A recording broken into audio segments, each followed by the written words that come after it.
How many of you want to be happy? Really, do you want to be happy? Okay. Well, I hope there's nobody who said to themselves, "No, I'd really rather be miserable." I also hope that there are at least a few of you who would ask yourselves questions like, what does she mean by happy? And happy sounds nice, but how do you get there? Now, this morning, we're going to talk about happiness, actually, for this morning and a few Sundays forward here.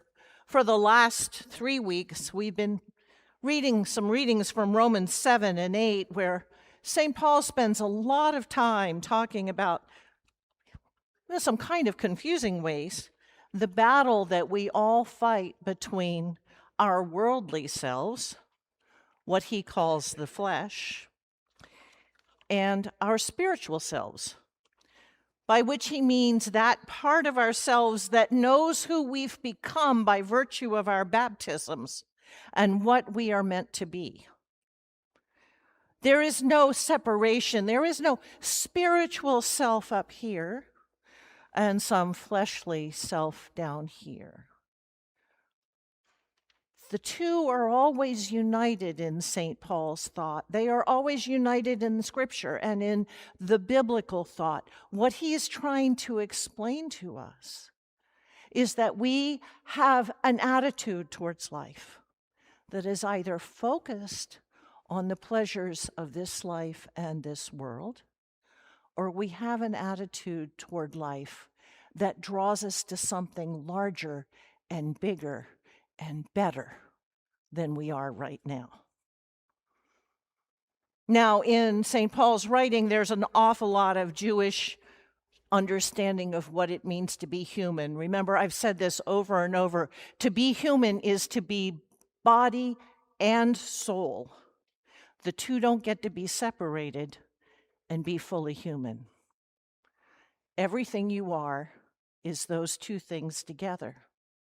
There's also a lot of Greco-Roman philosophy in what St. Paul writes in these 2 chapters, and he wrote it for an audience that would be able to understand how he was weaving the two things together. And for us, it's a lot harder. How many of you are specialists in Greco-Roman philosophy? And we generally have a really hard time seeing the path he's trying to lay out for us. But St. Paul is trying to show us and the Romans the true path to happiness.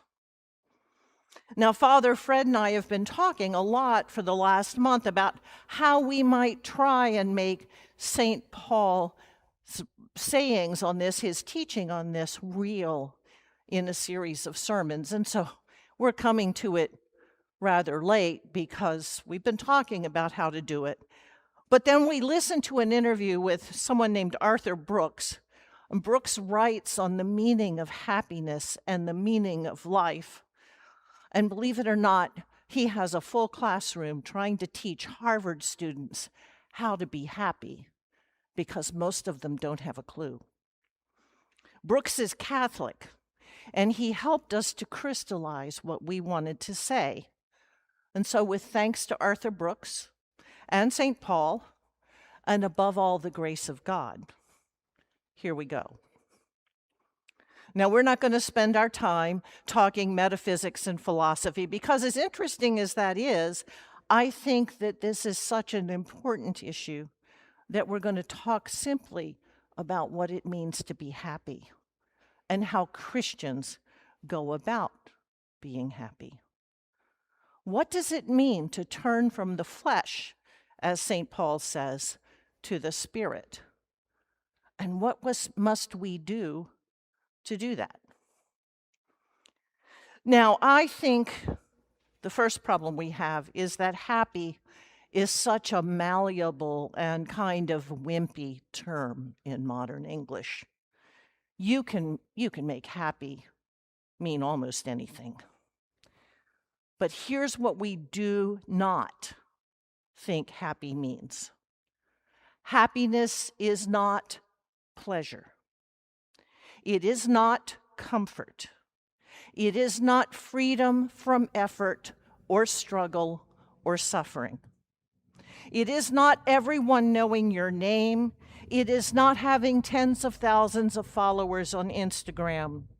It is not having so much money that you never have to worry about money again. All of those things are about pleasure. And the pursuit of pleasure as your life's goal, more often than not, leads to rehab. Happiness is not a feeling or an emotion. It has nothing to do with good luck or with ease. It is not a life of endless hot fudge sundaes and kittens and puppies. It is not a state of always looking on the bright side and never acknowledging the struggle or difficulty of real life. Happiness has far deeper roots than any of those things, any of those momentary pleasures. And what is more, it is possible to hold on to it, even in the middle of tragedy. Now, St. Paul actually never uses the word happy. This is part of our problem. Instead, he uses the word joy, chara in Greek, and it's related to the word charis, or gift, or grace. Joy is a gift of the Spirit.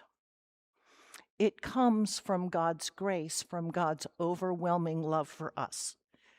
And remember, Jesus tells us in St. John's Gospel, he says, he is sending the Spirit to guide and teach us, and the character that will be formed in us by the Spirit will know joy. That's what St. Paul is trying to say to us in Romans. In the way of Christ, in the way of the Spirit, your character will be so formed that you will know true joy, true happiness. And you will know what St. Thomas Aquinas would later call the summum bonum, the very best of all things, the highest that there is. Okay. So let me rephrase my opening question. Do you want a life so shaped by the Spirit that you know the deep joy of true happiness, so that you know the very best of all things, the highest that there is? That's different than simply being happy. Now, happiness, that kind of happiness, grows out of three things. It grows out of enjoyment, satisfaction, and meaning. But part of our problem is knowing what enjoyment, satisfaction, and meaning actually mean. Enjoyment is not the same thing as pleasure. But many people, maybe even most of them in a community like ours, really do not know how to actually enjoy their lives. And so they substitute pleasure. And it's really, really easy for us to be tricked into substituting pleasure for enjoyment. There's a part of our brain that releases dopamine whenever we feel pleasure. And we really, really, really like dopamine. And so there are lots of ways we can get it. We can get dopamine when someone tells us we did a good job. We can get it when someone says they love us. We can get it when we are engaged in something with friends and other people that keeps us motivated and moving and maybe even generates a laugh or two. And we can get it by spending time with loved ones, even when that time is spent in the last days of their lives. The dopamine hits that we get when we are with others, building memories and sharing time and doing things that we are paying attention to doing, can turn into enjoyment when other parts of our brain are activated and we begin to build stories and memories around them. That's why looking at photos of past events can sometimes bring us back to that sense of connectedness and warmth and enjoyment and even a little bit of dopamine. Now, there are multiple ways to be diverted from learning to truly enjoy life. Most of those revolve around secluding ourselves and seeking repeated dopamine hits so that we confuse pleasure with true enjoyment. And most of them involve being alone and not with other people. But just because it feels good does not mean you should do it. That box of vanilla wafers that you sneak away up into your bedroom and eat the whole thing by yourself, that's not really good for you. And if you are doing something that could be addictive and you are doing it alone, gambling, pornography, drinking, drugs, even eating that whole pint of Ben and Jerry's, and you spend a lot of time doing those things, that has become pleasure, not enjoyment. Oh, you may gamble around other people, or drink, or do a little bit of drugs, or, in some really weird and rare cases, you might invite your friends over to watch porn with you, but the pleasure you derive from it is all in your head and in your body. You don't really need anybody else there. And that is always a sign of the false substitution of pleasure for enjoyment. And that's why St. Paul has so much to say about caving into the flesh, to your worldly self, and not living into the life of someone who bears the image of God and belongs to Christ. He said those things not because he thought that would be easy or because he hated seeing people have fun. He said them because he knew that they were being seduced to the lesser gods of pleasure and depriving themselves of the glory that God has for them. Now, happiness requires enjoyment.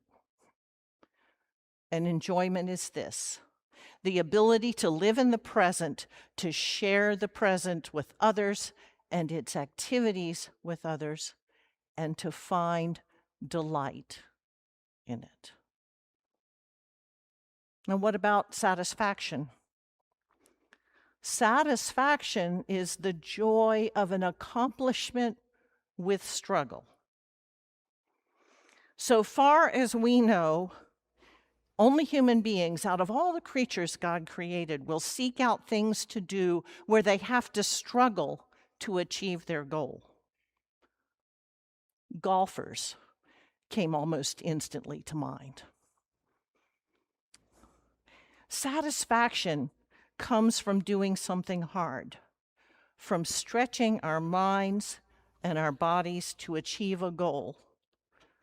Now, if you're in college, and some of you are or about to be, and you're using AI to write your papers and take your exams, the A's you receive are not going to mean nearly as much to you as that B that you managed to scrape out of statistics when you had to do the work the old-fashioned way.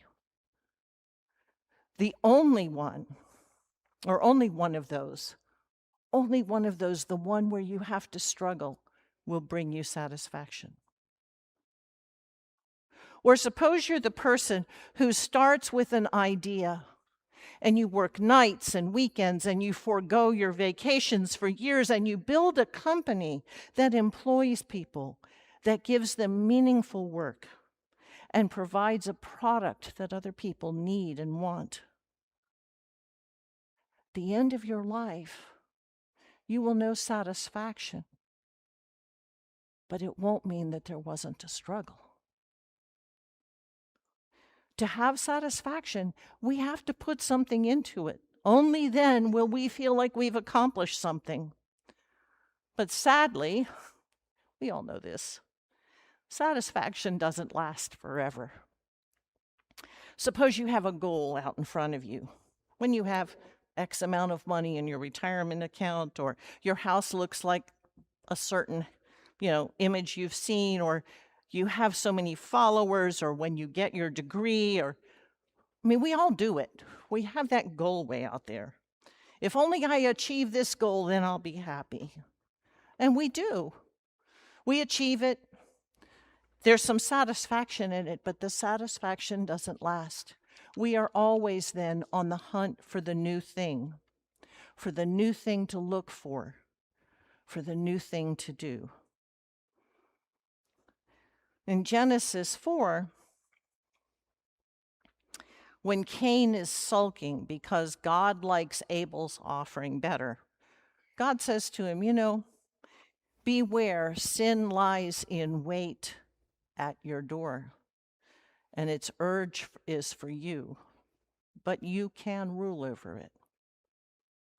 We are made to be continually seeking and hunting, because what we want deep down inside, where we may not even quite have words for it, is that summum bonum, that highest of all things, the best of all things. And whatever that is, we're pretty sure it's not something we've made ourselves. And that's part of what St. Paul is trying to tell the Romans. Here is the way that truly satisfies and that never fails. What's more, our ability to achieve enjoyment is connected to our satisfaction. To find lasting enjoyment and satisfaction, we need to learn to be grateful for what we have, to see that we have been blessed, and to not focus so much on what is still out there that we haven't achieved or do not have. Gratitude is way more than an attitude. It is a way of being that helps you live appreciatively with the gifts and the blessings God has already poured into your life. One of the challenges is not always scanning the horizon for what you don't have, but remembering what's already present. So that's two things: enjoyment and satisfaction. The last thing is meaning. And to understand how we find meaning, we need to understand something else about our brains. The right side of our brains is focused on complex problems, on things like mystery and meaning and love, things that don't get solved easily. The left side of our brain is focused on complicated problems, on the problems of technology and information and data and things. And we have developed a culture that pushes us really hard into the left side of our brain. Did you know that we check our phones an average of 205 times a day? I know there's somebody in here who's checked their phone while I've been talking, probably at least twice. That means there is little time or brain energy left for questions about meaning or love or mystery. We've forgotten how to even ask about those things. If you really want to stump a room full of people, ask them what it means and what it takes to live a good life. We live in a world where people don't know how to ask that question, much less answer it. We're not sure that there is any meaning or purpose to our lives. And if we're not sure there is meaning or purpose and we can't identify them, we will be anxious and depressed. And we will suffer. To alleviate our suffering, we will turn to temporary pleasures or anything that looks like it might provide us with meaning, even if it doesn't actually do so, but only so that we can deal with our anxiety and depression. And in the meantime, we will undermine our enjoyment and satisfaction, and the whole cycle will start over again. But you know who the happiest people are? People of faith. Not people who have freed themselves from the shackles of religion, not people who pay lip service to their faith, but people who actually practice their faith. The people who are happiest pray, they attend worship, they celebrate the festivals, they study their faith, and they are people who have a real sense of meaning in their lives. Because people of faith have answers to the most important questions of life, and these are the answers that give meaning and purpose. What are those questions? Why do things happen the way that they do? Why am I doing what I'm doing? And why does my life matter? If you take your faith seriously, your Christian faith, you have answers to all of those questions. You might not understand them all, might need to work on them, but there are answers. Why do things happen the way that they do? Christians have an answer that involves the mind and love of God and the agency and responsibility of human beings. Why am I doing what I'm doing? Because I'm seeking the summum bonum, the very best possible thing, and because sometimes I've turned away from it, and that doesn't turn out well. Why does life matter? Because I bear the image of God, and I am a child of God and a co-heir with Christ in life eternal, and I have a task to do. That's exactly what St. Paul is trying to teach the Romans. Your life is important, it has meaning, and God cares about it. Now, the answers to those questions will shape your life.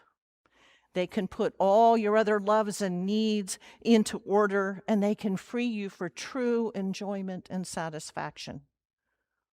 But there are idols that we let get in the way, that tempt every single one of us. Idols that we think will supply meaning and satisfaction and enjoyment and leave us free from God. And that's where Father Fred's going to start with the next sermon in the series. In the meantime, ponder this.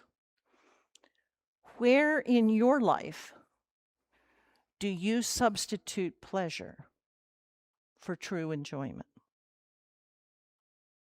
Where do you try to achieve satisfaction without any effort? And where have you tried to use pleasure to calm your anxiety and depression, to give yourself a false sense of meaning and purpose? As Dr. Phil would say, and how has that worked out for you? Happiness is a charism, a gift or a grace from God. And in our baptisms, we were given the grace to receive that gift and to be transformed and changed so that we may be the most of it. Our task in our lives is to live our lives so that that gift can come to its full flowering and influence not only us, but all of the world around us. Amen.